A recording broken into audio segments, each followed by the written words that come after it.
Hello, this is Mr. Ellis. I'm going to demonstrate today how to use styles in HTML. There are two methods that I'm going to discuss. One is the style tag, which is found in the header, okay, and the other will be styling on the actual tags or elements that we're going to style. I want to start with that second aspect. First, let me change my title here.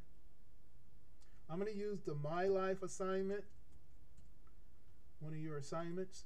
And what I've done with My Life is I have written my assignment essay in Microsoft Word, okay?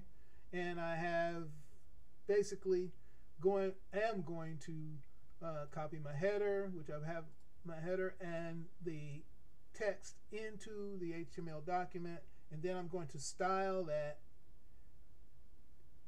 in the document. This is a good way to do it because you have spell check, you have access to open page without the tags in the way, and so it's a better method to type it out first and then copy and paste. So here I have my document. I'm going to put a header in, and in the past, as you recognize in the last video, I used the center tags. I'm not going to use the centers. We're going to style it with a style tag. So I'm going to use an H1 and an H3 to create my header. Okay, they will not be on the same line. This is the header style. H1 is the largest, H6 is the smallest. Okay, I also want to add a section in here for my content. Inside each section, I'm going to put a P tag. I'm going to copy and paste the content of my essay from my Word document and place it into the page. Now you can see it didn't wrap for me. It didn't give me word wrap. Okay, but what I can do is I can just hit enter. This is for readability. The HTML doesn't matter.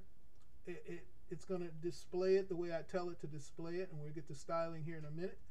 But as I put these character controls in, you can see that now it's readable. It's human. Okay. I'm now going to copy and paste all of the document into my HTML. And as we come back, we'll recognize that I have my header as before. I haven't done any styling to my header, but I've placed in my P tags IDs. Okay. The IDs will be used to access these individual elements, these being P tags, and style them as a ID. There are two selectors that I will place in the head of my document in my style tag. There are IDs, there are classes, and then of course there are tag selectors. And we'll get to the tag selectors before we start the IDs in the the classes. Okay. So I have 5 P tags. I've named them as such: P1, P2, P3, P4, P5. And you can see that I didn't wrap around the next time I copied. Okay. So let us start by formatting my header. In the header, I'm going to use a style attribute. And you can see that Visual Studio Code does that nifty completion, gives me the quotes. First thing I want is the background color to change.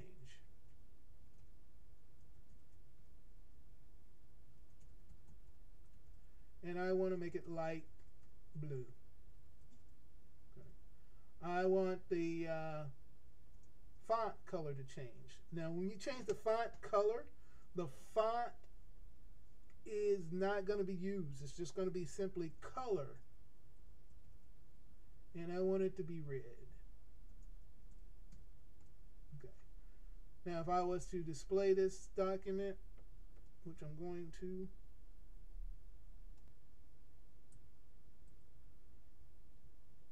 we can see that I get my background color and I get my font change in the color, but I haven't centered my content in the header. So I'm going to go back, and I'm going to add another attribute, and I'm going to say text align, and I'm going to choose center. Save this and display it, and we see that we have a centered header with a background and some change in the color of the text. Now let's look at our sections. I've separated our sections with the horizontal rule. Okay, what I'd like to do with these sections, you see how they run from edge to edge, but they do wrap at the edge. You can see that the font size is really relatively small. Okay, the background is it's white because the page's background is white. Okay, but let us first look at how we want to change the sections. We're only going to change one of the sections first, and that section is the first section here. I'm going to add a style attribute to the tag.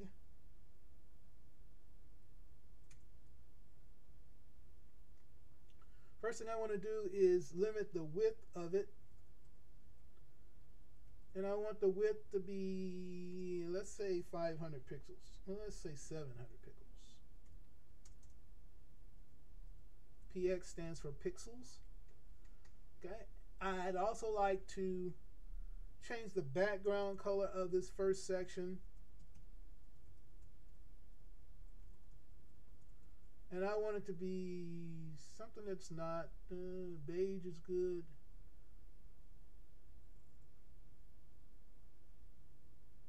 Let's make it this burly wood, a little darker, but kind of a brownish. Note that all my attributes are separated by semicolons. This is important. You don't have to place a semicolon on the last attribute. However, it's good practice to place a semicolon on all of the attribute specifications. I think let's look at it and see what we've done. And we've limited the size. The font size is a little bit daunting. It's a small font size. I'm an old guy. I need glasses to see this. So I'm going to change the font size, but I've limited the width of this section. Now recall, this is just the first section that we're working with. Okay. So I'm going to go in and I want to change the font size, and it is just that, font dash size is, I can use presets like the H1 and H through H6, or I can specify pixels, which I do, and I'm going to go with 20 pixels. I think that should pump it up enough so we can see it. I'm going to save that. We'll go back and reload, and you can see that now I have a readable size on my font. I have limited the width of the section, and I now want to look at colorization of my text. To color the text in a styling or a attribute, the attribute is color. Not font color, just color. And the colorization, I want those to be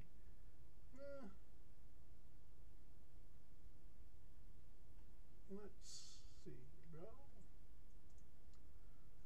I want it to be, we got light blue on that. Let's make it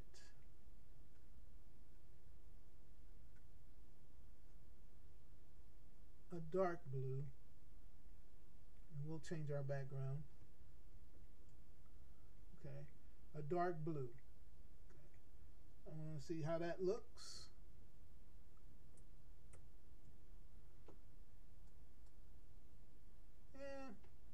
That is fair. We're not going to win any artistic rendering trophies here, but that is fair. I like that. So now let's talk finally about how do I apply these to every section, to every paragraph. in these sections. The individual paragraphs are IDs, but the sections can be classes. So what I want to do, go back and we're going to talk about in the head. I should have a style tag. I don't. I'll make a style tag in the head. Now in the head, I can style 3 ways. I can style with a tag selector. My body has no background, so I'm going to do a body tag selector. And the way it's contained is in squirrely brackets. I call them squirrely brackets. Everybody else calls them curly brackets. Okay. I want my background color to be like my header. And that way they'll blend in. And let's see if we've got that blend. Might help if you save it, Mr. Ellis. Yes, I've got that blend. This is not going to be a beauty. This is not a beauty contest. It's just simply styling. But that uniform coloring, the background and the header, it makes for a good look. I'm going to go back. And now I want to use a class selector. Or let's use a section tag selector. My tags are known as sections. I can style all the section tags with the same attributes that I have in the first one. So what I want to do here, I'm just going to copy this. Better yet, I'm going to cut him out.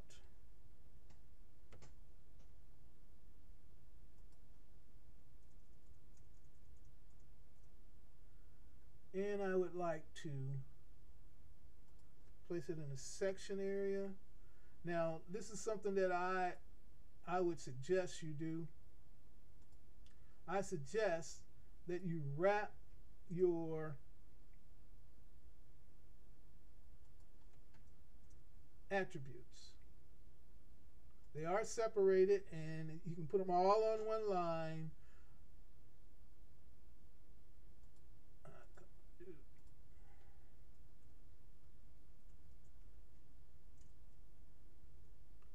But I'd like to have this for readability. You can see between the squirrely brackets are the attributes that are affected. So now that I've taken it out of that one, let's see what happens by taking it back. And they all have the same styling. Now, some people say that the left justified. Look at the header. It would be nice if these all were moved over. So I'm going to use an attribute known as positioning to move these all at once in one direction. Okay? And it is called position. And I like relative. Relative means from where the element is in the document, apply this movement, okay? And left means I want to pad to the left. I use pixels. I want to pad 500.